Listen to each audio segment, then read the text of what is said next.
그래서 저희 교회가 이 계시록 4장 11절을 근거로 해서 서멜 깁 형제님께서 쓰신 그분의 기쁨을 위하여라고 하는 책을 저희가 이제 번역을 했었던 것을 우리가 아마 기억하시겠죠? 예, 초판은 2014년에 나왔네요. 예, 여기에서 일부 조금 한번 인용해 보려고 합니다. 이렇게 써 있네요. 성경에서 가장 중요한 구절에 도달하려면 성경을 처음부터 끝까지 다 읽어야 합니다. 성경이 거의 끝나갈 무렵쯤에 요한계시록 4장 11절을 접할 수 있기 때문입니다. 오 주여, 주는 영광과 존귀와 권능을 받기에 합당하시오니 주께서 모든 것을 창조하셨고 또 그것들이 주를 기쁘게 하려고 존재하며 창조되었나이다. 이 짧은 찬양의 선언은 하늘에 있는 24장로가 하나님을 향해 외친 찬양인데, 여기서 우리는 오늘 우리가 이 땅에 존재하는 이유를 발견하게 됩니다. 우리를 창조하신 분의 기쁨이 되기 위해서 우리는 오늘 여기에 존재하는 것입니다. 그런데 이 말씀은 일반적인 인간의 생각과는 180도 다릅니다. 우리는 하나님께서 우리의 기쁨을 위해서 존재한다고 생각합니다. 주인공이 우리가 아니고 하나님인데 거꾸로 생각하는 것입니다. 혹시 당신 생각은 다르다고 말하고 싶으신가요? 그럼 한번 점검해 보십시다. 당신이 지난주 했던 기도를 점검해 보십시오. 얼마나 자주 그 기도 내용이 하나님께서 당신을 행복하게 만들어 주시려면 무엇을 하셔야 하는지 요구한 내용이 아닙니까? 사실 우리는 하나님의 얼굴에 흐뭇한 미소를 띄워드리기 위해서 이 땅에 존재하는 것입니다. 당신은 하루를 시작하면서 얼마나 자주 이렇게 기도합니까? 하나님, 오늘 당신의 얼굴에 미소를 띄우게 하기 위해서 오늘 제가 무엇을 할 수 있을까요? 만약 당신이 당신의 창조주의 얼굴에 미소를 띄울 수 있는 그런 방식의 삶을 살지 않았다면 무슨 성공을 해봐야 그분께는 별다른 의미가 없습니다. 그렇게 얘기했습니다. 그러면서 뒤에 이렇게 썼네요. 1. 하나님께서 왜 우주를 창조하셨을까요? 창조물로부터 기쁨을 얻기 위해서. 2. 하나님께서 인간을 왜 만드셨을까요? 인간으로부터 기쁨을 얻기 위해서. 3. 하나님께서 다른 무엇보다도 인간에게 원하시는 바는 무엇일까요? 기쁨. 이렇게 쓰셨네요. 그렇죠? 예. 그래서 우리가 이것을 잊어버리고 살면 왜 사는지를 모르고 사는 거예요. 그렇죠? 이 땅에 있는 사람들이 이것을 알고 싶어서 얼마나 발버둥을 치는가. 우리 주변에 많은 사람들이 있습니다. 예. 그것을 발견하지 못해서 자살한 사람도 많고요.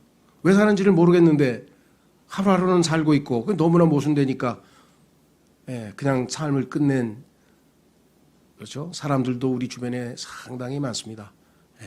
물론 힘들어서 자살한 사람도 있지만 삶의 의미를 찾지 못해서 삶을 마감한 사람도 의외로 많다는 것을 우리가 알 수 있고요.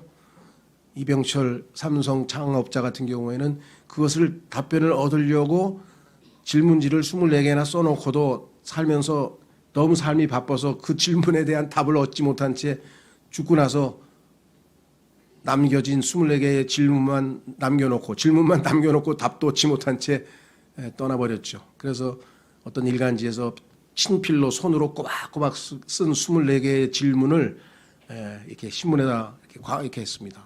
이런 질문을 하고 돌아가셨다 그랬더니 그걸 보고 또 잽싸게 그냥 이게 답입니다 하고 책이 몇 권이 나왔어요. 근데 약간 유익한 책도 있지만요. 그래서 성경적으로 한번 곰곰이 질문에 답해 볼 만하긴 한 그런 질문인 것 같아요. 그리고 정말 어떤 가수도 너무나 이러한 게 궁금해서 질문을 합니다. 나는 누구인가 하면서 막 하나님께 질문한다 그러면서 알고 싶다 그러고 계시면 답변 좀 하라 그러고 막 그렇게 하소연하는 노래가 있어요. 그래서 이거 참 이런 가수가 정말 의미 있게 이런 노래를 했구나 이렇게 우리가 생각을 해본 적도 있습니다. 10년 전에 2013년에 우리나라의 그 유명한 고갱이라고 하는 작가의 큰 대작, 큰 그림이 하나 우리나라에 와서 전시회를 했었는데 저는 1년에 자발적으로는 미술 전시회를 거의 안 갑니다. 그러니까 원래 그런 거 관심이 별로 없어요. 예. 그런데 그 작품은 좀 관심이 있었어요. 예. 왜냐? 그 제목에 저기서 저기까지 큰 뭐 6m인가 해가 되는 큰 그림인데 거기다가 제목을 그 화가가 써놨는데 나는 어디서 왔는가? 나는 무엇인가? 나는 어디로 가는가? 그 제목을 이렇게 딱 써놨어요. 그게 모든 인간이 제일 궁금해하는 거 아니겠습니까? 예. 본인도 그 그림을 그리고 이걸 누가 알겠어 하고 자살을 기도했다고 이렇게 기록이 나와 있습니다. 자, 그래서 우리가 이 땅에 태어난 이유, 존재하는 이유가 무엇인지를 성경 말씀을 통해서 확인하는 그 순간 우리에게는 새로운 인생이 펼쳐지는 것이죠. 그렇죠? 그 누구가 말했듯이 인생의 가장 중요한 순간은 태어난 순간이요. 왜 태어났는지 알게 되는 순간이라 이렇게 얘기한 걸 우리가 참 보게 됩니다. 자, 그래서 오늘 이 내용을 한번 확인해 보려고 합니다. 하나님 말씀에 따르면 제가 이렇게 썼습니다. 인간을 포함한 모든 창조물의 존재 목적은 하나님께서 하나님 이외의 모든 것은 다 창조물인데 창조주가 만든 창조물인데 왜 만드셨을까? 창조주이신 하나님을 기쁘시게 해드리는 것입니다. 자신이 기쁨을 얻기 위해서 모든 것을 지으셨다고 얘기했습니다. 성경에 보니까 하늘과 땅을 지으시고 그렇죠? 예, 사람 속에 사람의 영을 지으신 하나님께서 말씀하노라 하면서 스가랴서 12장 1절에 말씀을 했어요. 왜 하나님께서 사람 속에 영을 지으셨을까요? 예, 하나님, 영이신 하나님과 교통하기 위해서, 교제하기 위해서 그랬죠. 자, 그런데 문제는 타락이 일어났죠. 창세기 3장에서 타락한 인간은 육신 안에 있게 되어 더 이상 하나님을 기쁘시게 해드릴 수 없습니다. 자, 확인해 보겠습니다. 창세기 6장 3절에 인간이 타락한 직후에 하나님께서 이렇게 말씀을 하셨네요. 주께서 이르시되 내 영이 항상 사람과 다투지는 아니하리니 이는 그도 육체이기 때문이라. 그럼에도 그의 날들은 120년이 되리라 하시니라. 자, 그도 육체라. 누군가 육체가 됐죠. 타락한 천사도 육체가 돼서 일을 저질렀기 때문에 also 그도 인간도 육체가 됐다. 로마서 8장 8절 9절에서 그런즉 이와 같이 육신 안에 있는 자들은 거듭나지 않은 자들은 다 육신 안에 있게 됐죠. 육신 안에 있는 자들은 하나님을 기쁘게 할 수 없느니라. 하나님을 기쁘시게 하기 위해서 하나님이 기쁨을 얻기 위해서 창조한 인간이 더 이상 하나님을 기쁘게 할 수 없는 그러한 존재로 그 나락으로 떨어진 것이 타락입니다. 단지 지옥에 가는 것뿐만 아니라 하나님의 존재 목적, 하나님의 창조 목적에 부합할 수 없는 비참한 인간이 되었어요. 그렇죠? 시간을 알기 위해서 시계를 만들었는데 시계가 고장이 났어요. 그럼 고장난 시계 차고 다니긴 뭐예요? 시간 밤낮 알 수가 없는데 하나님께서 인간을 창조했어. 우리를 통해서 기쁨을 얻고 싶어. 그런데 쳐다볼수록 한숨만 나와. 어이구, 전부 다 하나님을 기쁘시게 할 수 없는 존재들이 된 인간을 보고 하나님이 얼마나 슬퍼하시겠어요. 기쁨이 아니라 정반대잖아요. 자, 그래서 여기 썼습니다. 그러나 너희 안에 하나님의 영께서 거하시면, 하나님께서 영께서 거하시는 방법은 하나뿐입니다. 거듭나는 것이죠. 예수 그리스도를 믿습니다 하고 그분을 신뢰하는 순간 하나님은 약속대로 하나님의 영을 우리 안에 보내시는 거죠. 너희가 육신 안에 있지 아니하고, 그래서 더 이상 우리는 구원받은 사람은 더 이상 육신 안에 있지 않습니다. 성령 안에 있나니 이제 어떤 사람에게 그리스도의 영이 없으면 그는 그분의 사람이 아니니라고 성경에 말씀을 했습니다. 다시 주보로 가시면 그러나 예수님의 피로 구원받은 자들 안에는 하나님의 영이 거하심으로 이들은 더 이상 육신 안에 있지 않고 성령 안에 있게 되었습니다. 로마서 8장 9절 우리가 방금 읽은 구절이죠. 성경에 그대로 써 있습니다. 나는 성령 안에 우리는 성령 안에 있게 되었습니다. 이제는 예수님처럼 하나님 아버지를 기쁘시게 해드릴 수 있습니다. 이제는 육신 안에 있지 않으니까 육신 안에 있는 자는 하나님을 기쁘시게 할 수 없다 그랬는데 이제는 육신 안에 있지 아니하고 성령 안에 있게 됐으니까 우리는 마음만 먹으면, 여기가 이제 중요하죠. 마음만 먹으면 하나님을 얼마든지 기쁘게 시게 할 수 있는 모든 여건을 갖추게 되었다라고 성경은 말씀했습니다. 그래서 예수님은 어떤 삶을 살았는가 보니까 이렇게 사셨어요. 요한복음 8장 28절에 이는 예수님께서 그들에게 이르시되 너희가 사람의 아들을 들어 올린 뒤에야 내가 그인 줄을 알며 이게 뭐예요? 8장 28절이 아니었구나. 29절이네요. 죄송합니다. 우리 찾아보십시다. 제가 요즘에 이렇게 실수를 자주 해서 정말 죄송합니다. 로마서 죄송합니다. 요한복음 8장 성경을 보고 29절을 적어야 되는데 28절로 적어요.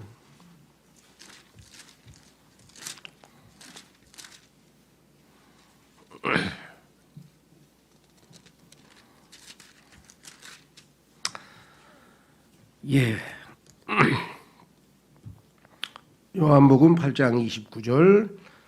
예, 우리가 하도 성경을 안 찾고 그냥 화면만 쳐다보고 있었더니 하나님께서 성경도 찾아보거라 그러시는 것 같으네요.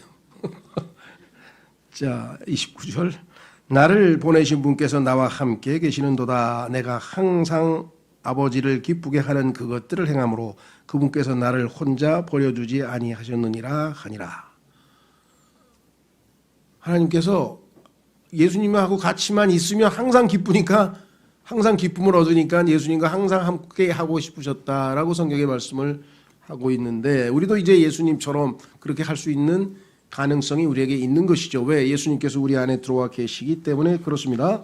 자, 다시 교재로 가시면 아들의 영이 우리 안에 거하시기 때문입니다. 그렇습니다. 구체적으로 무엇이 하나님을 기쁘시게 하는 것일까요? 얼마나 감사합니까?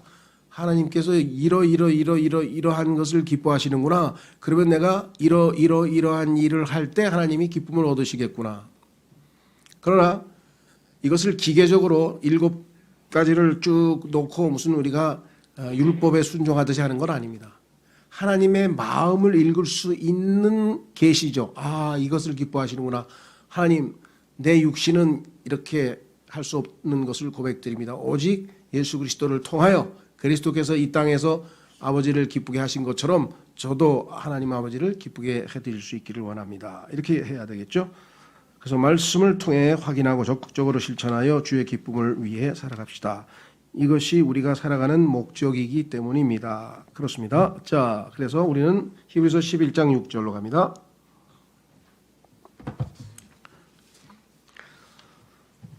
히브리서 11장 6절. 그러나 믿음이 없이는 하나님을 기쁘게 하지 못하나니. 그러니까 예수님을 안 믿는 사람은 아무리 훌륭하고 아무리 좋은 일을 많이 해도 하나님을 기쁘게 하실 수는 없어요. 뭐 훌륭한 업적을 남길 수는 있어요. 그리고 크게 존경받고 위대한 이 세상에서 존경받는 인물이 될 수는 있지만, 자기를 하나님께서 만드실 때 그렇게 그게 목적이 아니었어요. 하나님은 우리를 만드실 때 우리를 통해서 기쁨을 얻으시기 위해서 하나님께서 지으셨는데, 하나님이 기쁨을 얻으실 수 있는 수단은 우리가 그분을 신뢰하는 겁니다. 믿는 겁니다. 그리고 순종하는 겁니다. 그렇죠? 효도, 얼마 전에 크리스찬 이 목사로서는 하여간 효사상이라고 해야 되나? 하여간 효에 대해서 그냥 설교를 많이 하고 책도 내고 하신 인천에 무슨 무슨 목사님이 돌아가셨다고 막 국민일보에 원로 목사에 이렇게 쫙 나왔더라고요. 그러니까 그분이 하여간 효에 대한 설교를 엄청나게 많이 하셨던 것 같아요. 하여간 어쨌거나 그래서 진정한 효는 사실 복잡한 건 없습니다. 효도 쉽게 얘기하면 하나뿐이죠. 부모님 말씀 잘 듣는 거지 어려울 게 있나요? 하나님 기쁘시게 하는 건 뭐예요?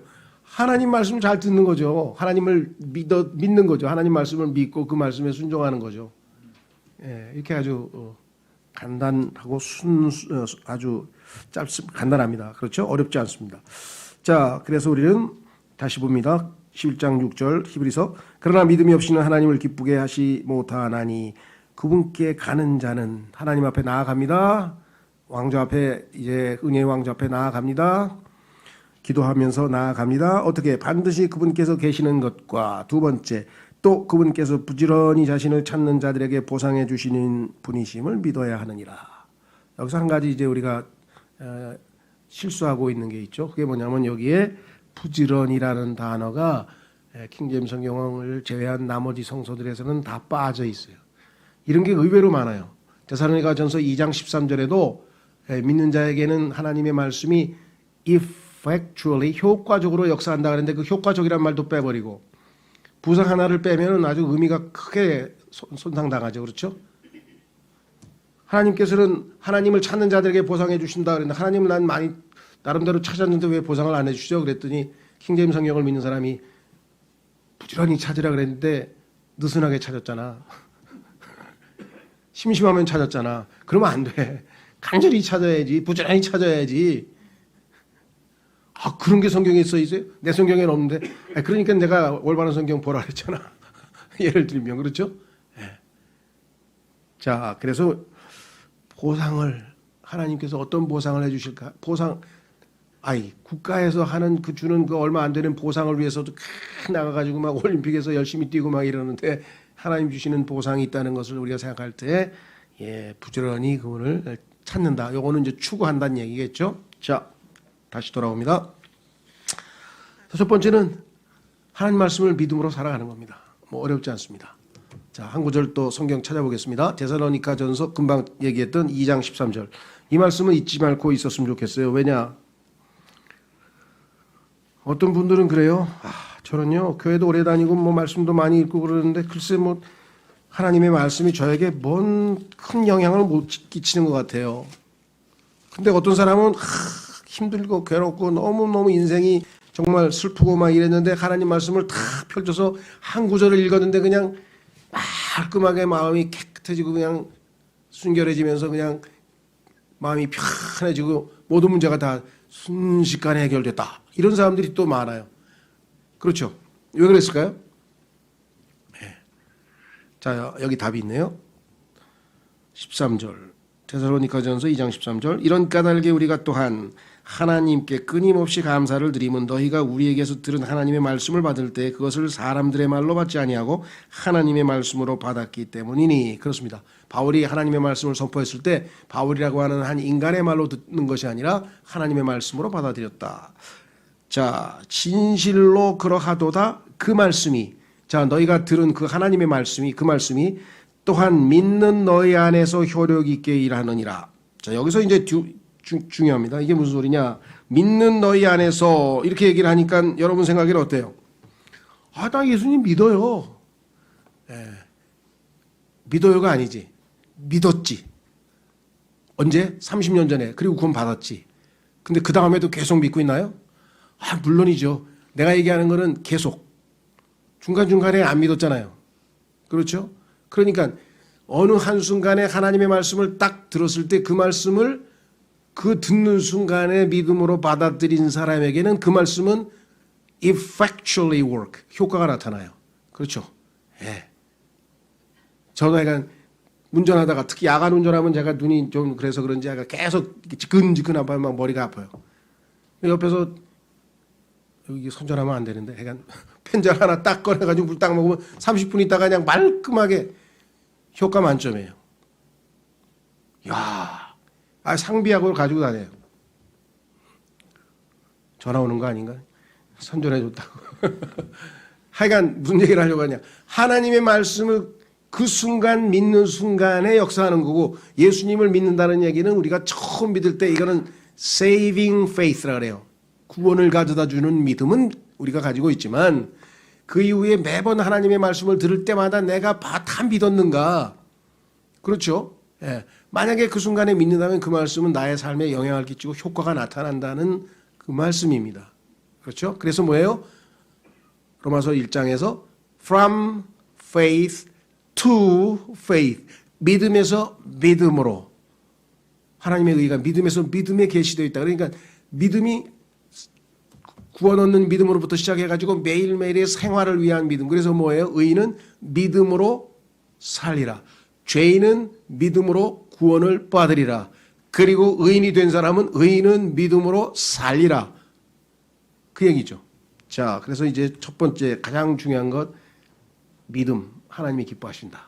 하나님을 믿는 것. 두 번째 하나님은 거룩하신 분이라고 그랬어요. 내가 거룩하니 너도 거룩하라. 그래서 하나님께서 거룩히 구별된 삶을 살도록 세상과 뭔가 다른 삶. 거룩이라고 하는 것은 뭔가 달라요. 하나님은 이 세상의 어떤 것과도 달라요. 그래서 하나님께서는 항상 나와 비교할 수 있는 거는 아무것도 없다. 어떤 신도 안 되고 누구도 다 달라요. 하나님은 유니크 아주 독특하시고 다 다른 거하고 다른 그런 분이신데 우리도 그렇게 피큐리얼 독특한 백성으로 하나님께서 우리를 빼내서 하나님의 말씀만을 붙들고 살아가는 이상한 사람들, 뭔가 좀 특이한 사람들로 우리를 부르셨다고 했는데, 자, 확인해 보겠습니다. 데살로니가전서 4장 1절에서 4절에 보니까 그러므로 또한 형제들아 우리가 주 예수님을 힘입어 너희에게 간청하고 권면하노니 너희가 마땅히 어떻게 걸어야 하나님을 기쁘게 할 수 있는지 우리에게서 받았은즉 그대로 더욱더 넘치게 하라. 우리가 다 얘기해 주지 않았냐. 어떻게 하면 하나님께서 기쁜지. 우리가 주 예수님을 힘입어 너희에게 무슨 명령들을 주었는지 너희가 아느니라. 하나님의 뜻은 이것이니 그 중에서 가장 중요한 것 한 가지를 얘기했네요. 곧 너희가 거룩히 구별되는 것이라. 너희는 음행을 삼가고 너희 각 사람이 거룩히 구별함과 존귀함으로 자기 그릇을 소유할 줄 알되. 특히 이 시대의 문화는요, 성적인 문란과 타락이 심했던 상황이었기 때문에 특별히 그것을 여기서 꼭 집어서 언급을 했었었죠. 오늘날도 마찬가지인 것 같아요. 오늘날 온통 그냥 모든 게 다 성적인 얘기를 갖다가 막 이렇게 세상적으로 다 하다 보니까 거룩히 구별되려면은 지금 말씀한 것처럼 여기서 말씀하신 그대로 우리가 순종하는 것이 좋겠죠. 너희는 음행을 삼가고 너희 각 사람이 거룩히 구별함과 존귀함으로 자기 그릇을 소유할 줄 알되. 자, 여기서 한 가지 더 성경 한 번 찾고 그 다음으로 3번으로 가보겠습니다. 그러면 매일매일 구체적으로 어떻게 거룩하게 삽니까? 신문, 잡지, 인터넷, 스마트폰, 뭐 컴퓨터 모든 데서 그냥 전부 다 우리를 거룩지 못하게 만드는 자료들과 내용들로 가득 차 있는데 어떻게 그 가운데에서 매일매일 거룩함을 유지할 수 있어요? 그렇죠. 두 가지입니다. 하나는 안 찾고 말씀드리겠습니다. 고린도전서 13장에 보시면은 우리의 그 거룩지 못한 생각들을 마귀가 계속 넣어주고 외부에서부터 시각적으로 들어와서 내 머릿속에 마음속에 생각들이 순결하고 깨끗하지 못할 때에는 다 포로로 사로잡아서 예수 그리스도께서 가져다 드리라는 거예요. 첫 번째 방법이고요. 두 번째 방법은 더 실천적인 방법은 뭐냐? 하나님의 말씀의 물로 깨끗하게 씻어내면 거룩히 구별될 수 있다. 그래서 매일 하나님 말씀을 읽으면 거룩히 구별됨을 유지할 수 있다. 이건 찾아보겠습니다. 요한복음 17장. 요한복음 17장.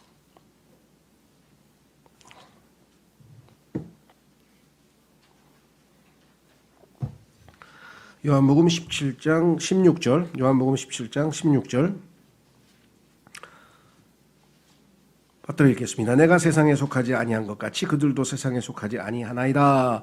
아버지의 진리로 그들을 거룩히 구별하옵소서. 아버지의 말씀은 진리니이다. 아버지께서 나를 세상에 보내신 것 같이 나도 그들을 세상에 보내었고 또 내가 그들을 위하여 내 자신을 거룩히 구별하오니. 예수님도 자기 자신을 우리를 위해서 거룩히 구별하셨다 그랬죠. 이것은 그들도 진리를 통해 거룩히 구별되게 하려 함이니이다. 하나님의 말씀을 읽을 때 그 말씀의 물로 우리가 깨끗하게 씻겨 나가서 모든 불순물들을 제거해낼 수가 있다 그랬습니다. 세 번째는 하나님을 그냥 기쁘시게 하는 게 아니라 매우 기쁘게 한다 이렇게 되어 있네요. 자, 빌립보서 4장으로 가서 우선 본문 말씀을 읽겠습니다. 어떤 거를 하나님께서는 기뻐하는 것을 넘어서서 매우라고 하는 well pleasing, 매우 기뻐하신다고 했을까? 의외예요. 저는 읽으면서 의외라고 생각했어요. 하나님도 이 물질을 굉장히 좋아하시는구나. 자, 내용인즉 뭐냐면 하나님께 드리는 헌금에 대해서 그렇게 매우 기뻐하신다고 썼어요. 처음에는 좀 그랬어요. 하나님, 다 하나님 건데 뭐하러 그러실까? 자, 오직 내게는 모든 것이 있고 또 풍부하니라. 에바 브로디도 편해 너희가 보낸 것들을 받았으므로 내가 풍족한데 이것은 달콤한 냄새의 향기요 받으실 만한 희생물이며 하나님을 매우 기쁘게 한 것이니라. 야, 바울은 하지만 고도의 수법을 쓰는구나. 헌금하라고 그러지 않고 너희가 헌금한 것이 하나님을 이렇게 했다. 그러면 그 얘기 뭐예요? 앞으로도 계속 이렇게 하거라 이런 뜻이잖아요. 이해가 되시나요? 그 바울이 헌금 계속 하라는 소리잖아요. 우리가 볼 때는 그런 의도로 한 건 아닌데 그렇게 왜 그러냐? 자, 바울은 헌금을 자기에게 계속 하라 그랬어요. 이유가 뭐야? 내가 돈이 풍족해서 마음대로 풍족하게 살라고? 아니라 그랬어요. 나중에 성경 기절 뒤에 너희가 세상에 대해서 다시 말하면 너희 자신을 위해서 쓴 것들은 다 날아가고 없어. 남는 게 없어. 그런데 하나님께 드린 거는 하나님께서 하늘에서 다 보상을 해 주시니까 몇 배로 남을 거란 말이죠. 그래서 너희가 하늘에서 많은 보물이 쌓이는 것 때문에 내가 너무 기쁘다. 그러니까 헌금 계속 하라는 얘기예요. 근데 그 목적이 자기를 위해서가 아니고 남을 위해서, 너희들을 위해서. 그런 사역자 보셨어요? 대단하죠? 자기를 위해서가 아니야. 자, 그래서 여기 써 있네요. 뭐라고 돼 있나 보세요. 하나님을 매우 기쁘게 한 거라 그랬잖아요. 달콤한 향기라 그러냐. 구약에 보면 하나님께서 향기 맡는 것을 굉장히 좋아하시죠. 그렇죠? 예. 특히 그 번제 헌물에서 계속 그 아침 저녁으로 하여간 24시간 내내 타올라야 돼요. 향기가 계속해서 하나님께로 올라가야 된다고 구약 시대도 레위기에서 말씀을 하셨는데, 하나님께서는 이 헌금, 왜 그럴까요? 하나님은 질투하시는 하나님인데 돈을 상징하는 돈의 신, 맘몬이라고 하는 신이 있고 하나님께서 계신데, 맘몬에게로 마음을 안 뺏기고, 그렇죠, 하나님을 선택했다. 이거 보통 하나님이 기뻐하시는 일이에요. 왜? 나 주는 질투하는 하나님이라. 질투하시는데 돈을 사랑하면 하나님보다 더 다른 걸 더 사랑하는 신이 되는 거잖아요. 그렇죠? 그런 의미에서 하나님이 정말 매우 기뻐하실 수밖에 없다. 두 번째, 이 세상에 일어나는 모든 악, 그게 뭐예요? The love of money. 그렇죠? 돈을 사랑하는 것이 모든 악의 뿌리라 그랬잖아요. 모든 악의 뿌리가 돈이야. 영어 속담에도 뭔가 이상한 일이 일어나면 그 밑에 달러 지표가 놓여 있음을 기억하라.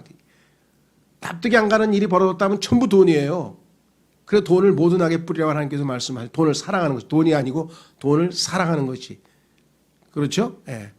그러니까 인간은 얼마나 돈을 사랑하는지 몰라. 근데 그 아끼는 돈을 하나님께 바쳤어. 그 하나님 얼마나 기뻐하시겠어요? 네가 그것을 희생했어? 야, 네가 그걸 희생했단 말이야? 가상하다. 그렇죠? 예. 하나님께서는 그 마음을 보시는 거예요.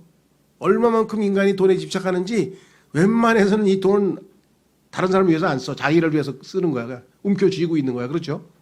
자, 그래서 하나님께서는 의외로 물질을 희생해서 하나님께 내어드렸다 할 때 그것을 받으실 만한 희생물이라고 그랬어요.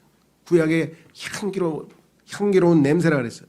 자, 그래서 우리가 여러분이 헌금을 얼마를 내는지는 하나님께서 있는 대로 내라 그랬으니까, 원하는 대로, 자원하는 대로 다 자율에 맡겼으니까 하되, 얼마를 내든지 이것을 하나님이 매우 기뻐하시기 때문에 내가 드리고 싶다. 그런 마음으로 드리면 얼마나 기쁘겠어요. 우리 자신도. 하나님이 이거 얼마 안 되는 이거를 이렇게 기뻐하실 수가 있는가. 자, 네 번째, 디모데후서 2장 4절로 가보면은, 전쟁을 하는 사람도 이 세상 삶의 일에 얽매이지 아니하나니 이것은 그가 자기를 군사로 택한 자를 기쁘게 하려 함이라. 하나님께서 우리를 군사로 택했다 그랬습니다. 출애굽기에도 보면은 그 출애굽한 사람들을 하나님께서 군대의 수대로 나누셨다. 그러니까 우리가 생각할 때는 무슨 그 피난민이 군이냐 하지만 그건 우리 생각이고, 하나님께서는 하나님을 위해서 군대로 삼으신 거라고 되어 있어요. 우리도 마찬가지입니다. 자, 그래서 하나님께서 우리를 뽑으셨다면 그 군인으로 뽑은, 자기를 뽑아준 그분을 기쁘게 하러 사는 것이 올바른 삶인데, 군인이 이 세상 삶에 얽매이게 되면, 그렇죠, 가장 중요한 걸 놓치게 되는 거잖아요. 그래서 오해하기 쉽습니다. 가만히 있어. 그러면 이 세상의 삶의 일에 얽매이지 말라는 얘기는 그럼 내가 어떻게, 직장도 다 그만두고 다른 거 다 내려놓고 그냥 오직 하나님 일만 하라는 소리인가? 이건 아닙니다. 자기 개인의 책무, 성경에 보니까 일을 하지 않는 자는 먹지도 말라 그래. 일해야 돼요. 직업 다 있잖아요. 뭐가 됐든지 간에. 자기가 할 일이 있습니다. 하나님이 주신 일들이 있잖아요. 그거 열심히 하는 거예요. 그렇죠? 예. 자, 자기가 맡고 있는 책무, 의무를 소홀히 하라는 얘기는 아니에요. 그런데 그렇지 않고 마음을 세상에 뺏겨서, 세상은 뭡니까? 육신의 정욕과 안목의 정욕과 생의 자랑이라고 그랬잖아요. 이 세 가지 때문에 영적 전쟁에 소홀히 해서 패배하고 시험에 넘어지고 이렇게 죄를 짓게 되면 그것은 군사로 자기를 뽑아준 사람을 슬프게 하는 거죠. 전쟁에서 져버리면 어떻게 돼요? 적의 화살이 날려왔는데 믿음의 방패로 막으라 그랬더니 안 막았어. 그러면 불화살을 마귀의 불화살에 맞고 넘어져 버리면은 하나님과 어긋나는 것이겠죠. 자, 그래서 우리는 군인으로서 이 세상 삶에 얽매이지 아니하고 세상을 사랑하지 않고 오직 하나님을 기쁘시게 하는 삶을 영적 전쟁을 통해 살아내자. 이게 네 번째고요. 다섯 번째, 고린도전서 1장 21절에 이것은 바로 그 유명한 복음 증거죠. 하나님의 지혜에 있어서는 세상이 지혜로 하나님을 알지 못하였으므로. 이 세상에서 아무리 공부하고 필로소피아 지혜를 사랑한다고 하는 철학을 공부해도 그렇죠? 그 사람들이 하나님을 알 수 왜? 그 사람들은 영이 죽어 있는 상태잖아요. 그러면 영이 죽어 있는 사람은 어떻게 영이신 하나님을 알 수가 있어요? 그래서 전혀 알 수 없다고 성경에 써 있단 말이죠. 자, 그래서 인간의 지혜로는 하나님을 알 수가 없습니다. 하나님께서 자신을 계시하시고 그분을 믿는 자에게 우리의 죽은 영을 살리셔서 이제 하나님과 소통케 하시고 하나님을 알아가게 할 수 있으신 것이겠죠. 그래서 하나님께서 복음 선포의 어리석은 것으로, 그러니까 세상 사람들이 우리가 하는 짓을 바보짓처럼 여긴다는 거예요. 아유, 저건 뭐야? 멍청하게 저게 뭐야? 그렇죠? 예수 그리스도를 믿어라. 그러면 구원을 받고 영원한 생명을 얻고, 그렇죠? 지옥의 형벌에서 면함을 받고 참 기쁨을 얻고 막 하고 우리가 복음을 전하면 그걸 어리석다고 생각하겠지만 하나님은 그걸 기뻐하신다 그랬어요. 복음 선포의 어리석은 것으로 믿는 자들 구원하시는 것을 기뻐하셨도다. 그래야 본래 하나님이 창조하셔서 그 목적대로 이제 믿음으로 살 거 아니겠어요? 그러면 믿음으로 하나님을 기쁘게 할 수 있는 가능성이 점점 많아지는 것이겠죠. 자, 그래서 우리는 이제 다섯 번째를 넘어가고 여섯 번째로 갑니다. 여섯 번째는 무엇인가? 히브리서 13장 16절에 오직 선을 행하는 것과 나누어 주는 것을 잊지 말라. 하나님께서는 이 같은 희생을 매우 기뻐하시느니라. 자, 이 선이라고 하는 것은요, 우리가 일반적으로 참 착한 사람, 뭐 틀린 말은 아니에요. 그런데 이 선이라고 하는 것은 내가 아닌 다른 사람에게 유익을 끼치는 행동을 하는 거예요. 나 때문에 다른 사람이 좋은 일이 생기는 거야. 나 때문에 다른 사람에게 좋은 일이 생겨서 좋아하는 거예요. 복의 근원이 된다는 거예요. 다른 표현로 하면은. 그렇죠. 예. 그러니까 나의 행동으로 나 이외에 다른 사람이 기쁨을 얻고 행복을 얻고 슬퍼하던 사람이 기쁨을 얻고 낙심하던 사람이 다시 희망을 얻고 그렇죠. 축 처진 사람이 막 용기를 얻고 그런 선한 일을 그렇죠. 하도록. 왜? 이 세상에는 그런 것 하는 사람이 적고 많은 사람들이 어려움 가운데 있기 때문에 이런 사람들에게 뭔가 유익을 끼치고 도와주고 그 사람들을 세우려고 하는 그런 사람들을 하나님께서는 필요로 하셨겠죠. 자, 그래서 오직 선을 행하는 것. 두 번째, 나누어 주는 거라. 나누어 주는 것. 이 단어는 사실 영어로는 communicate인데요. communicate. 우리가 보통 커뮤니케이션 한다. 소통한다 그랬죠. 삼위일체 하나님. 기독교만이 유일하게 사랑을 선포할 수 있는 종교라 이렇게 말씀드렸습니다. 다른 어떤 종교도 여러 가지 덕목을 얘기할 수 있지만 사랑을 얘기할 수 없어요. 왜냐하면 사랑은 혼자 하는 게 아니니까. 아버지와 아들과 성령 삼위일체 세 분께서는 끊임없이 소통하고 끊임없이 사랑하고 영원 전부터 창세기 1장 1절 이전부터 사랑하고 소통하고 하신 분들이기 때문에 자신들의 형상을 따라서 하나님의 형상을 따라 지으신 인간에게는 당연히 본질적으로 사랑과 소통이 가장 소중한 가장 근본적인 가치가 되는 거죠. 그럴 수밖에 없죠. 이 세상 사람들이 언제 행복합니까? 서로 사랑하고 사랑을 받을 때, 사랑하고 사랑을 받을 때 기뻐하고 서로 주고받을 때, 마음을 주고받을 때, 그게 친구간이 됐던 부모 자식간이 됐던 간에 마음을 주고받을 때 그 커뮤니케이션이죠. 그 나눠주는 거예요. 내 거를 나눠주는 거예요. 자, 그래서 오직 선을 행하는 것과 나누어주는 것을 잊지 말라. 하나님께서는 이 같은 희생을 매우 기뻐하시느니라. 여기 두 번째 매우 기뻐. 7가지 중에서 매우 기뻐한다는 게 3가지가 있네요. 강조하신 것이.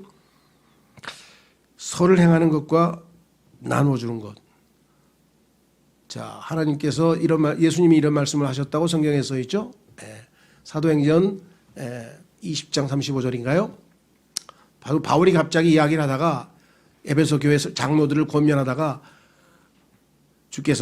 예수님께서 주는 것보다, 죄송합니다. 받는 것보다 주는 것이 더 복되도다 라고 하신 말씀을 기억해야 할지니라. 이런 말이 갑자기 튀어나와요. 어떤 사람은 이런 말이 사복음서에 있었나? 이런 거 못 들어본 것 같은데. 못 들어봤죠. 사복음서에는 없어요. 근데 바울이 어떻게 성경에 예수님이 말씀하셨죠?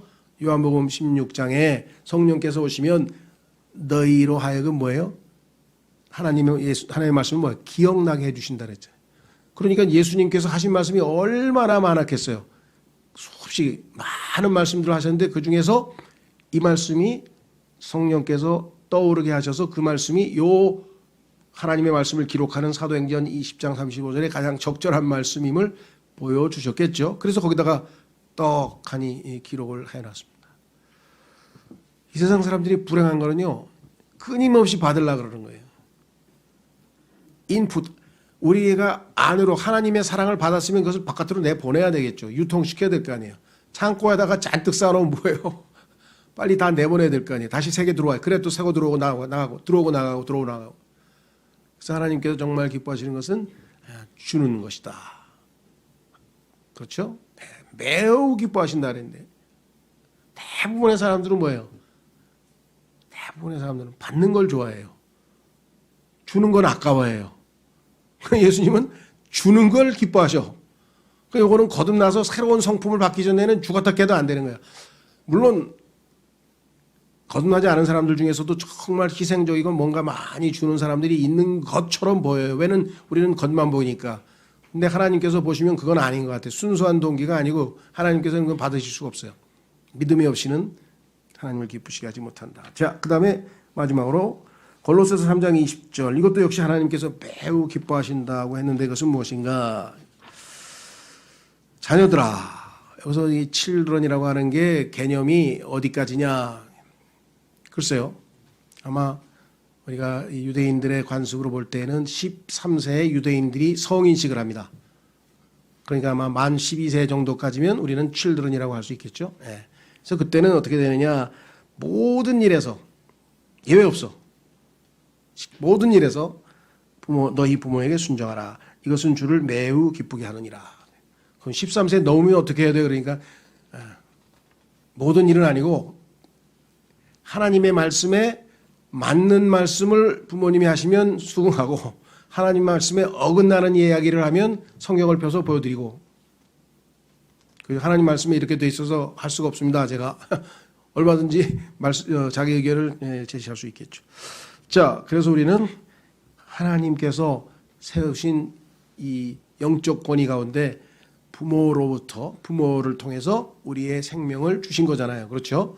자, 그래서 우리는 어린 자녀들에게 부모에게 순종할 때 이것은 하나님께 순종하는 거나 마찬가지죠. 그 성경에 보니까 하나님께서 자신을 영들의 아버지라 그랬어. 너희가 육체의 아버지들에게도 순종하거늘 영들의 아버지에게는 더더욱 순종해야 되지 않겠냐 이렇게 말씀하신 거 보면 하나님께서 우리를 낳으신 부모님에 대해서 특히 자녀들은 모든 일입니다. 예외 없이 모든 일에서 순종하는 것이 하나님을 매우 기쁘시게 한다라고 성경에 분명하게 말씀을 했습니다. 자, 그래서 우리는 이제 하나님께서 무엇을 기뻐하시는지를 이제 말씀을 통해서 확인을 했습니다. 그렇죠? 예. 나는 잘 기억이 안 날 것 같다. 그럼 어떻게 해요? 예. 성경 구절을 하나 인쇄를 해가지고 조금 확대해가지고 딱 붙여놓으세요. 설거지하는데 붙여놓든지 아니면 벽장이 아니고 옷장 앞에다가 붙여놓든지 어떤 사람은 계속 그 유대인들처럼 한다. 자꾸 잊어먹으니까 유대인들이 여기도 붙여놓고 저기도 붙여놓고 다 붙여놓고 천장에도 붙여놓고 잘 때도 보고 그런다 그러잖아요. 그건 좋은 훈련 같아요. 제가 보니까. 그래서 약간 계속 적어도 7가지는 하나님이 기뻐하시는 일이고 이것이 내가 이 땅에 살아있는 유일한 목적이다. 자, 그래서 성경에 보니까 기도하라 돼, 기도. 자, 그래서 이렇게 썼습니다. 이를 위해 성경 말씀은 기도하고 있습니다. 우리도 형제들이 주를 기쁘시게 하도록 기도합시다. 자, 기도하는 것 세 가지 한번 찾고 마치겠습니다. 자, 성경에 골로새서 1장 10절에 무슨 기도를 하라 그랬냐? 주께 합당하게 걸어 모든 일에서 그분을 기쁘게 하고 모든 선한 일에서 열매를 맺으며 하나님을 아는 것에서 자라나고 그렇게 되도록 기도하라 이렇게 뒤에 나오죠. 그래서 그분을 기쁘게 하는 사람이 되도록 형제들을 위해서 기도하라. 두 번째 히브리서 13장 21절 예수 그리스도를 통해 모든 선한 일에서 너희를 완전하게 하사 자신의 뜻을 행하게 하시고 자신의 눈앞에서 매우 기쁜 것을 너희 안에서 이루시기를 원하노라. 하나님이 매우 기쁜 것들을 너희 안에서 이루어졌으면 좋겠다. 영광이 그분께 영원무궁토록 있기를 원하노라. 아멘. 성경 마지막 구절은 하나님께서 우리를 통해서 너무너무 기뻐하시는 모습이 성경에 써 있어요. 상상이 안 가. 여러분 어떠세요? 나는 나를 쳐다보면 나를 생각하고 나를 바라보면서 한 번도 기쁜 순간이 없었어. 항상 괴로웠지. 여러분 어떠세요? 그러다가 고개를 들어서 믿음의 창시자요 완성자이신 예수를 바라보자. 예수님 바라보면 기쁨이 생겨. 그런데 나를 바라보면 괴롭죠. 그렇죠? 자, 보세요. 스파냐서 3장 17절에 내 한가운데 계시는 주 내 하나님은 능하시니시니 그분께서 구원하시고 너로 인해 기뻐하며. 우리가 예수님을 만나는 순간에 하나님께서 이루셔서 다 예수님처럼 되는, 예수님 한 분만으로도 하나님께서 너무 기뻐하셨죠. 그렇죠? 하늘에서 세 분끼리 있을 때는 뭐 항상 기뻐하셨고 지상의 인간들이 타락을 했을 때에도 하나님께서는 예수님이 오실 것을 기대하면서 이 땅에 오실 것을 기대하면서 기뻐하시면서 아들을 통해 기뻐하셨지만 이 땅에 예수님이 오셨어요. 그렇죠? 오신 다음에 그분께서 어떻게 했어요? 이 땅에서 33년 반 동안을 매번 하나님을 기쁘시게 하는 일을 했다. 그래서 하나님이 항상 예수님과 함께 있고 하고 싶어 하셨다. 요한복음 8장 29절에 봤잖아요. 그렇죠? 예. 그래서 결정적인 순간에 하나님께서 너무 기쁨을 참지 못해서 그냥 크라이 소리를 크게 지르셨죠. 그게 요한복음 3장에 예수님께서 침례를 받으실 때 드디어 이제 뭐예요? 공생애 십자가로 가기 위해서 예수님께서 이제 3년 반의 공적 생활을 하나님의 대언자로서의 사명을, 하나님의 제사장으로서의 사명, 하나님으로의 메시아로서의 사명을 감당하기 위해서 출발한 그 출발점이 바로 침례신데, 그때 하나님께서 하늘에서 크게 소리를 외치시고 비둘기가 성령께서 비둘기 모양으로 예수님에 임하시고 예수님이 물속에서 싹 올라오시고 삼위일체가 임재하여서 온 천하가 주목하는 그 순간에 하나님께서 보라, 이는 내 사랑하는 아들이라, 내가 그를 매우 기뻐하노라. 그 하늘에서 음성이 들린 거예요. 예수 그리스도를 보는 순간 하나님께 순종하고자 침례받으시는 그 순간의 모습. 마태복음 17장으로 가면은 그 순간에 다시 한번 하나님께서 말씀하셨죠. 하늘에서 다시 똑같은 음성이 들렸어요. 그때는 언젠가, 이제는 예수님께서 십자가로 가기 직전입니다. 그래서 다시 하나님께서 뭐라고 했냐? 보라, 이는 내 사랑하는 아들이라, 내가 그를 매우 기뻐하노라. 똑같은 얘기를 두 번 하셨죠. 그런데 마태복음 17장에서는 한 말씀을 덧붙이셨어요.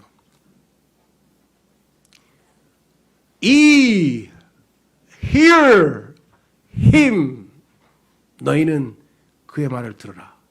내 아들의 말을 들으라. 시편에서는 뭐야? 내 아들에게 입맞추라. 내 아들을 존경하라. 내 아들을 믿으라. 내 아들을. 왜?